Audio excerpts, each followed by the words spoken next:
ಬೆಂಗಳೂರಿನಲ್ಲಿ ವಾಣಿಜ್ಯ ಬಳಕೆಯ ಎಲ್ಪಿಜಿ ಸಿಲಿಂಡರ್ಗಳ ತೀವ್ರ ಕೊರತೆಯು ನಗರದ ಹೋಟೆಲ್ ಉದ್ಯಮದ ಮೇಲೆ ತೀವ್ರ ಪರಿಣಾಮ ಬೀರಿದೆ. ಅಡುಗೆ ಅನಿಲದ ಲಭ್ಯತೆ ಇಲ್ಲದ ಕಾರಣ ಅನೇಕ ಹೋಟೆಲ್ಗಳು ತಮ್ಮ ಆಹಾರದ ಪಟ್ಟಿಯಲ್ಲಿ ಕಡಿತಗೊಳಿಸಿವೆ.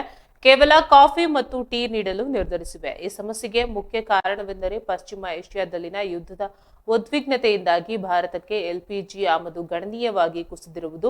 ಹೋಟೆಲ್ಗಳಲ್ಲಿ ಅಡುಗೆ ಮಾಡಲು ಅಗತ್ಯವಿರುವಷ್ಟು ಅನಿಲ ಲಭ್ಯವಿಲ್ಲದ ಕಾರಣ ಅನೇಕ ಹೋಟೆಲ್ಗಳು ದೋಸೆ, ಇಡ್ಲಿ ಸೇರಿದಂತೆ ಎಲ್ಲಾ ತಿಂಡಿ ಮತ್ತು ಊಟದ ತಯಾರಿಕೆಯನ್ನ ಸ್ಥಗಿತಗೊಳಿಸಿವೆ.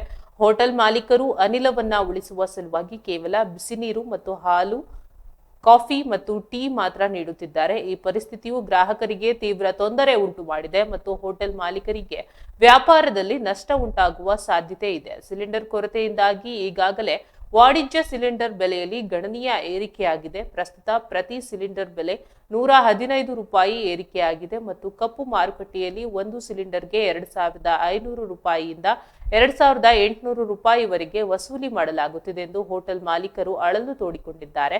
ಈ ದುಬಾರಿ ಬೆಲೆಯು ಹೋಟೆಲ್ಗಳಲ್ಲಿ ಕಾರ್ಯನಿರ್ವಹಣೆಯನ್ನ ಇನ್ನಷ್ಟು ಕಷ್ಟಕರವಾಗಿಸಿದೆ. ಬೆಂಗಳೂರು ಹೋಟೆಲ್ ಮಾಲೀಕರ ಸಂಘ ಪರಿಸ್ಥಿತಿಯ ಬಗ್ಗೆ ಎಚ್ಚರಿಕೆ ನೀಡಿದ್ದು, ಪರಿಸ್ಥಿತಿ ಹೀಗೆಯೇ ಮುಂದುವರಿದರೆ ನಾಳೆಯಿಂದ ಬಹುತೇಕ ಹೋಟೆಲ್ಗಳು ಅನಿವಾರ್ಯವಾಗಿ ಸಂಪೂರ್ಣ ಬಂದ್ ಆಗಲಿವೆ ಎಂದು ತಿಳಿಸಿದೆ. ಸರ್ಕಾರವು ಕೂಡಲೇ ಮಧ್ಯಪ್ರವೇಶ ಮಾಡಿ ಎಲ್ಪಿಜಿ ಸಿಲಿಂಡರ್ಗಳ ಪೂರೈಕೆಯನ್ನ ಸುಗಮಗೊಳಿಸಬೇಕು. ಇಲ್ಲದಿದ್ದರೆ ನಗರದ ಆರ್ಥಿಕತೆಯ ಮೇಲೆ ಪ್ರತಿಕೂಲ ಪರಿಣಾಮ ಬೀರುವ ಸಾಧ್ಯತೆ ಇದೆ. ಹೋಟೆಲ್ ಉದ್ಯಮವಾದ ಮೇಲೆ ಆಗುತ್ತಿರುವ ಈ ಸಮಸ್ಯೆಗೆ ಶೀಘ್ರ ಪರಿಹಾರ ದೊರೆಯಬೇಕಿದೆ ಎಂದು ಹೋಟೆಲ್ ಮಾಲೀಕರು ಅಭಿಪ್ರಾಯ ವ್ಯಕ್ತಪಡಿಸಿದ್ದಾರೆ.